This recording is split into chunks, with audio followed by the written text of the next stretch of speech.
It had been a bad night. We've had those here, as you know. Unless you don't. Anyway, we're prone to bad nights. But this was a bad night. Wiley had accidentally unlocked a door, Rule 5. I'd been incapacitated by the coffee pot, Rule 8. I'll elaborate on this one eventually. And we'd been hit with a midwinter blizzard that had knocked the power out cold. We had a generator running to do things like keep us from freezing to death while we were snowed into the building. And as I've mentioned before, we're so used to losing power that we've got a whole system for checking people in and out offline. But there's just something extra eerie about the place with nothing but the dingy emergency lights on. I'm not afraid of the dark, but I'm not a complete numbskull either, so I'm afraid of the library when I ought to be. And that night was teeming with reasons. It was just the three of us, me, Wiley, and Matt, all huddled behind the circulation desk together. There weren't any patrons coming in because nobody could get out of their houses, and although there was plenty we technically could have kept busy with, we'd come to the unspoken agreement that splitting up would be B-movie stupid. So there was nothing left for us to do but wait it out and talk. Matt isn't a particularly conversational guy, unless he's in the right mood to be. But I guess that night had been enough to bring it out of him. The borderline functional alcoholism, too. That's borderline alcoholism, not borderline functional. I'd never seen him drink on the job before, but there was no way we'd see a single other person before we made it out of there, so it didn't really matter.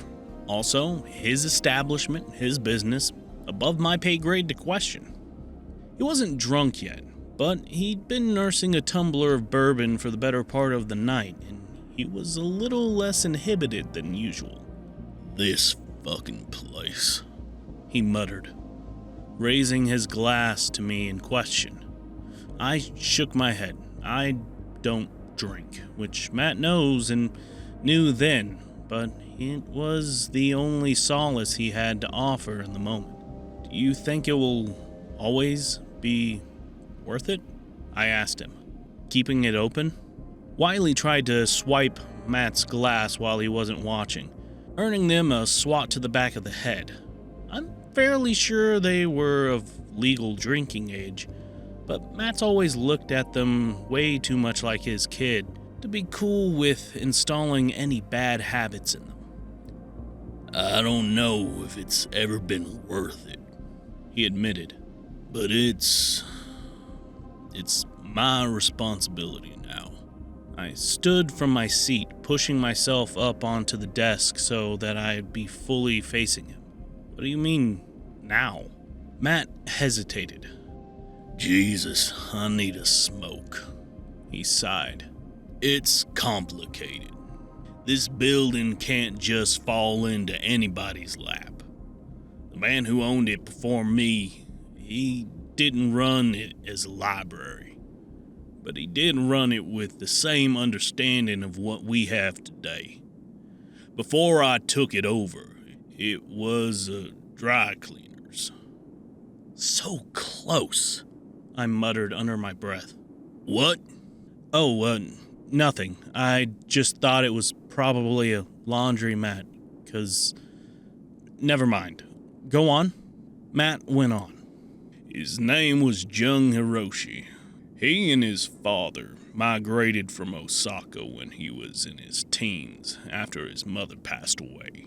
And his father bought it from a commercial real estate agent for next to nothing. There wasn't anything wrong with it, fundamentally.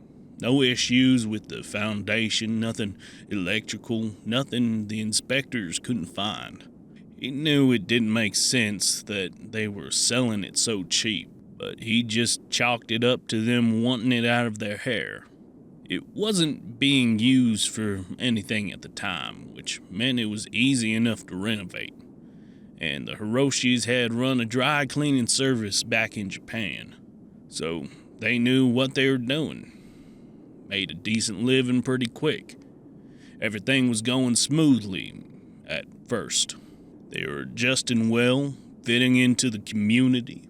Jung was in his sophomore year of high school, so unsurprisingly, there was some racist bullshit to be had. But for the most part, it was pretty smooth sailing. He made some friends, met a girl, graduated, married her. Matt paused, knocking back the last of his current drink and refilling his glass halfway. They started trying for kids about 5 years later, but it never took.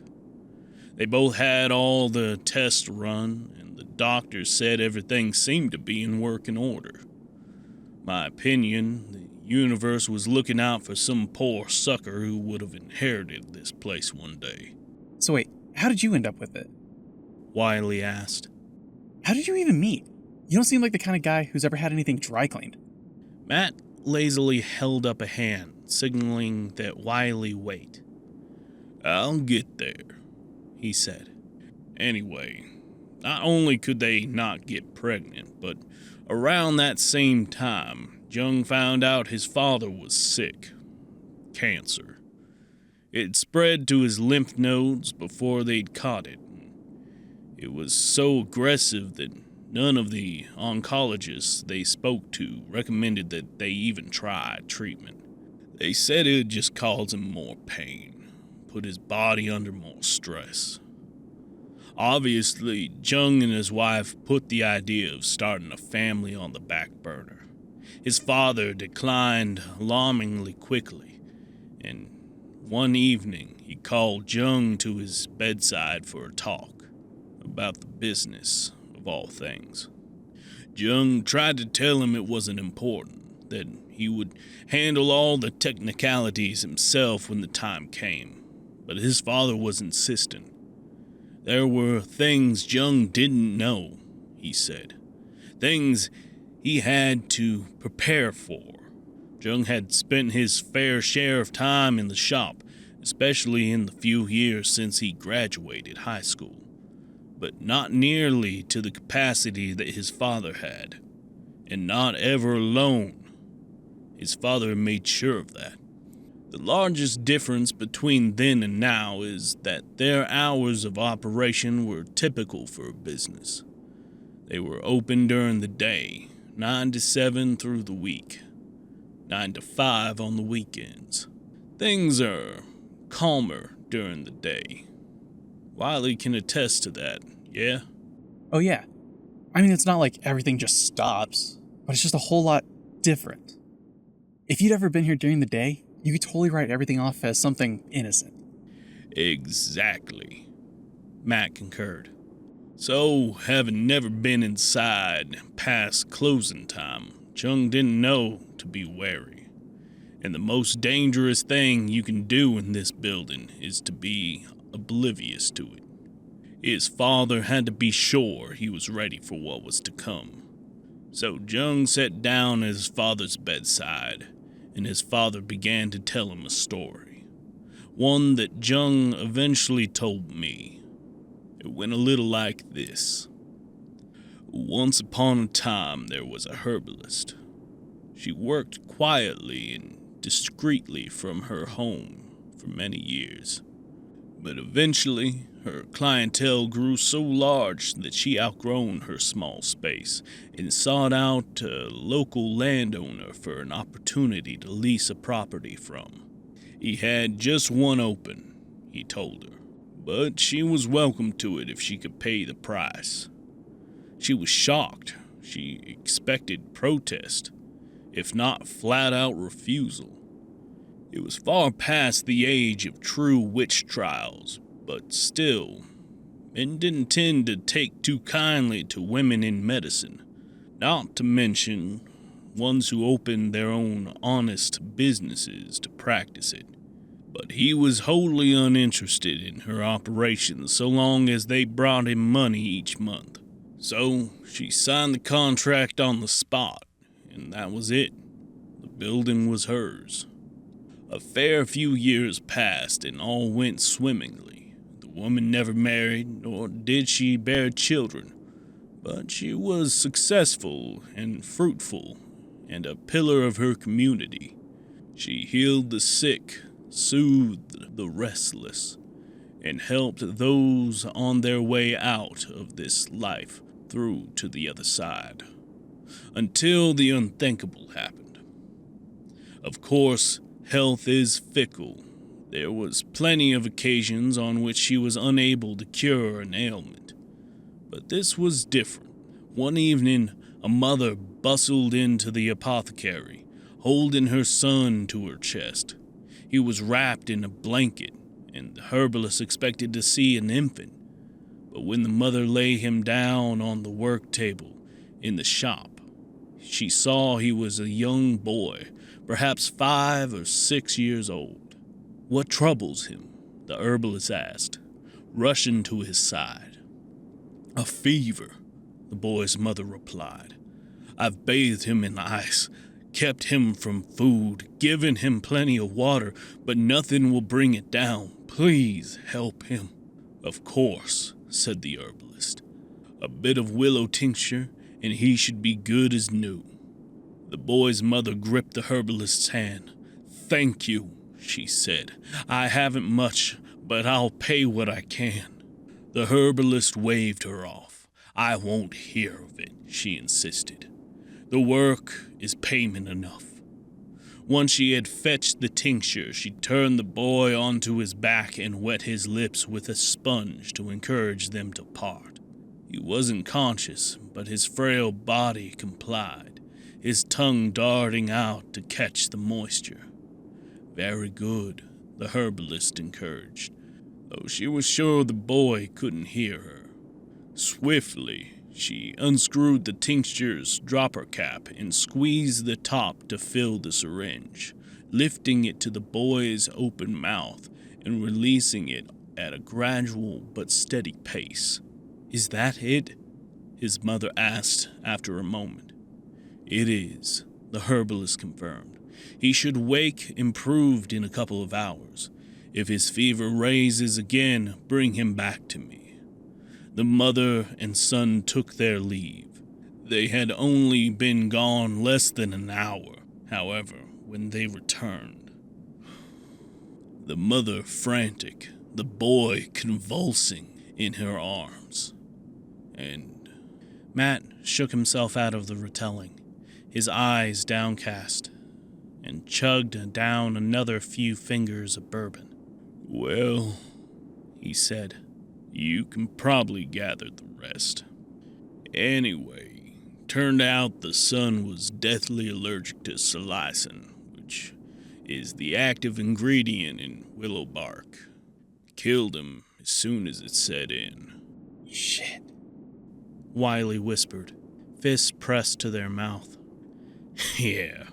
Matt laughed humorlessly. "Shit. Now the woman, his mother, didn't seek persecution against the herbalist. She was devastated, obviously, but she knew no intentional harm had been done." "How?" I asked. "Why didn't she think her son had been poisoned or something?" "Because," Matt explained, "the herbalist took some of the tincture in front of her to prove that nothing in it was toxic.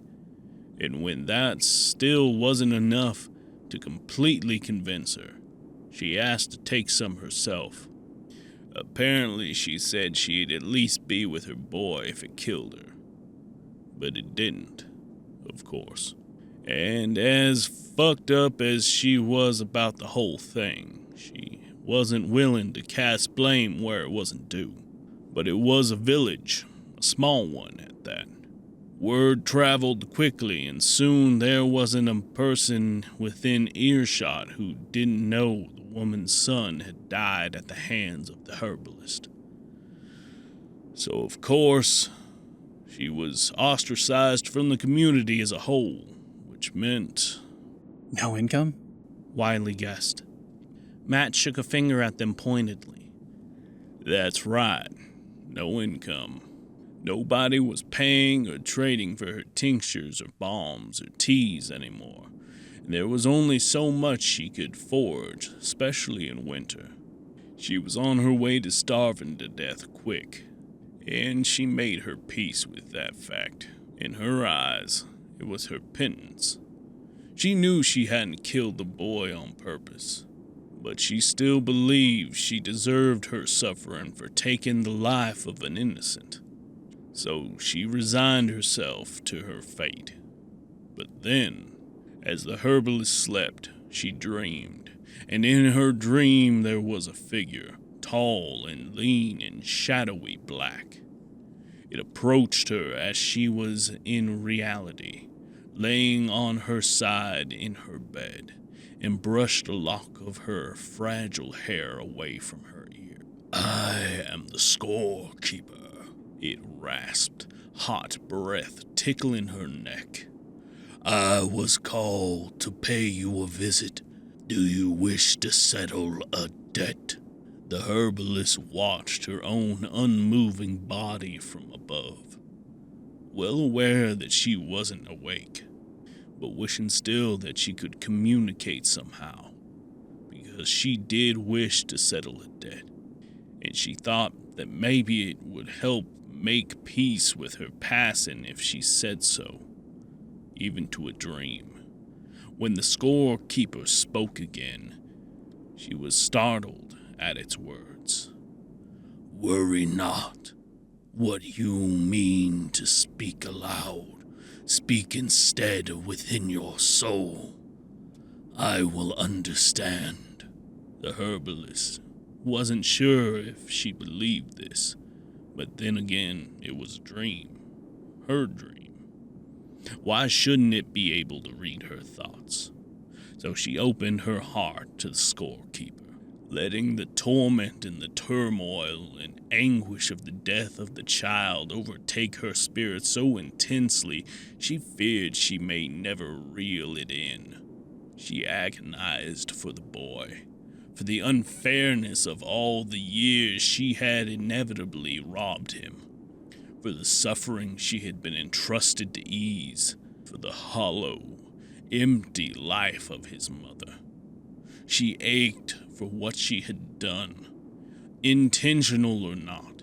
She felt as though whatever made her human, whatever made her, might split in two. "Enough," the scorekeeper said finally. "I have what I need. My only question left for you is this. Are you willing to trade places with the boy?" The herbalist, had she been asked beforehand, may have said she would have expected herself to need a moment to think. At least one. But when she said yes, it was with such instantaneous and absolute certainty that she knew without a shadow of doubt that she meant it. And evidently, so did the scorekeeper. "You will have from sunrise until sunset to assure your deal isn't for naught," it told her, wrapping its icy fingers around her wrist. "The boy will need to be unburied if he isn't to suffocate when the exchange is made. Luck be with you." The herbalist woke. Dead, frostbitten tissue encircled her arm. She knew what she had to do. Matt polished off his glass again. "Yeah," he said. He just barely started decomposing, thankfully, so still totally intact. So she dug him out, wrote a letter to his mom detailing everything that had happened, took him home in a wagon, and left it outside the door. When she went to sleep that night, she didn't wake up. But he did. Wiley guessed. Bingo. Damn. A particularly strong gust of frigid wind howled past the windows, and I looked up to a confirmation that the snow didn't plan to ease anytime soon. damn. I mean, this is like weird. Even for here. Even for us. A dead kid just coming back to life? I don't know, man. Matt shrugged his shoulders. Believe it or not, it happened. And the reason Jung's father told him the whole story was because it was about to happen again. See, he met the scorekeeper, and he was ready to make his own deal. He'd ended up eventually talking to the realtor who sold him the building, and he found out a thing or two about its prior tenants. Namely, nobody ever stayed. It took the right kind of person to put up with the goings-on here, and usually the people in commercial business weren't it. It'd been sold to him for so little, he learned, because it had been vacant for so long the company was about to cut their losses and have it bulldozed. Historical value be damned. Of course, all the realtors in the agency had started spreading their own little ghost stories, but they didn't know anything. Not really.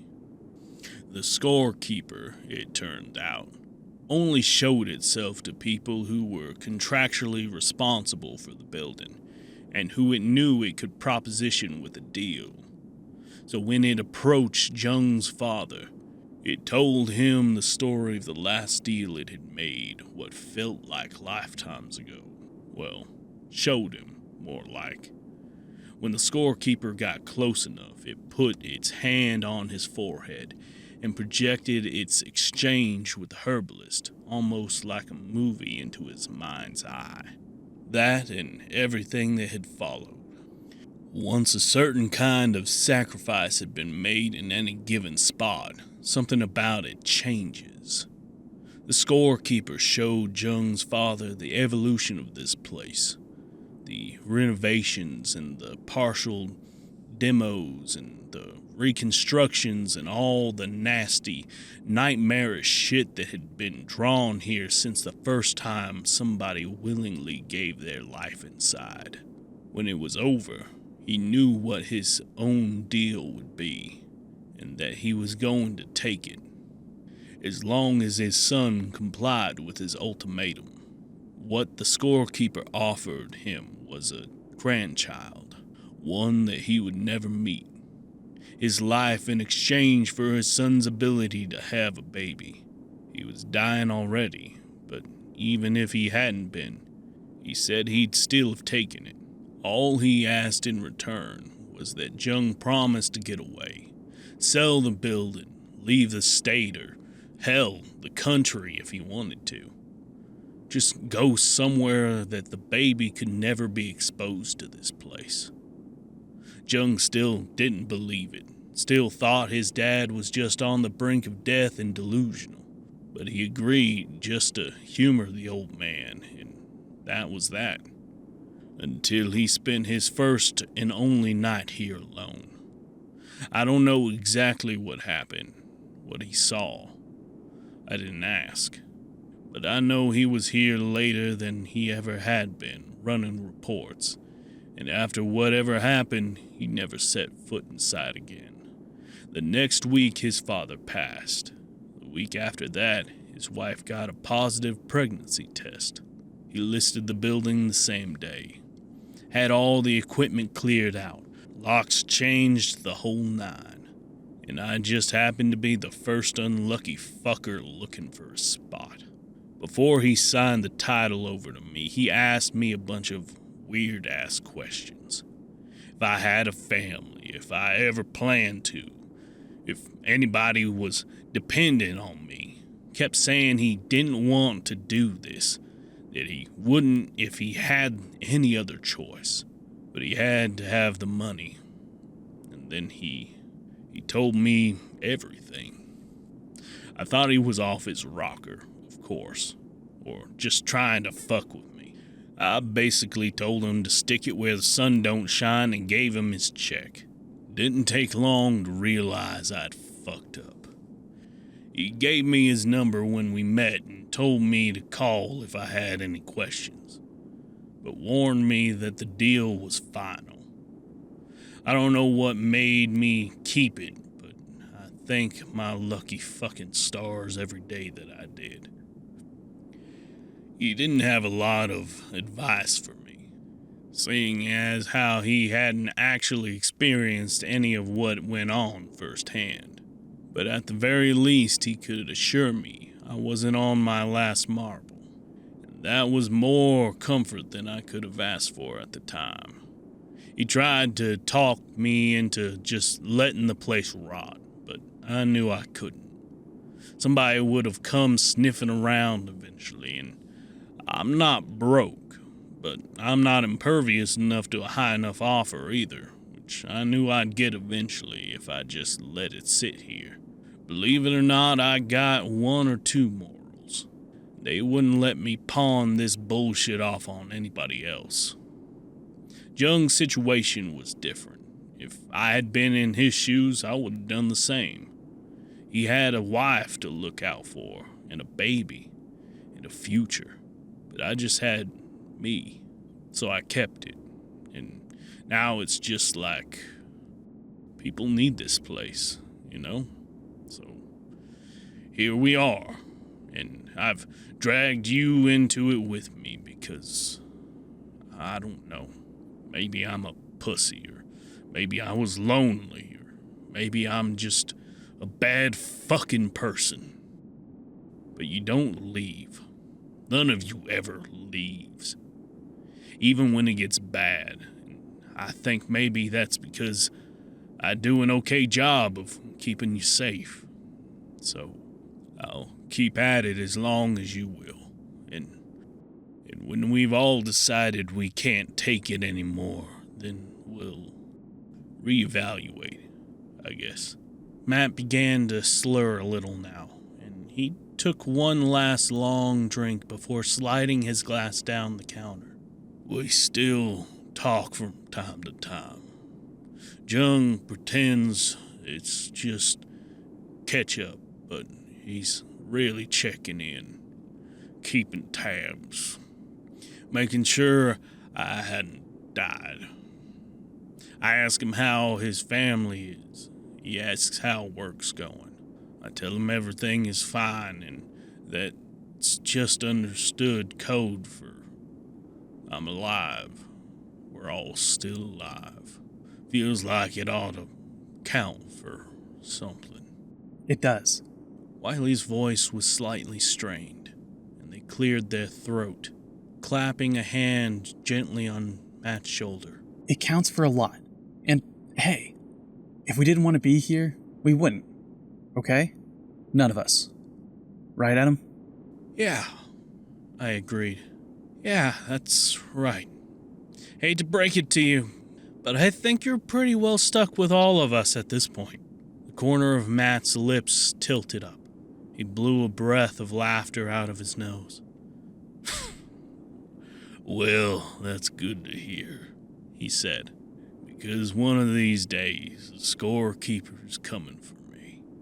And when it does, when it's the time to make my deal, it better be worth it. It better be for one of you.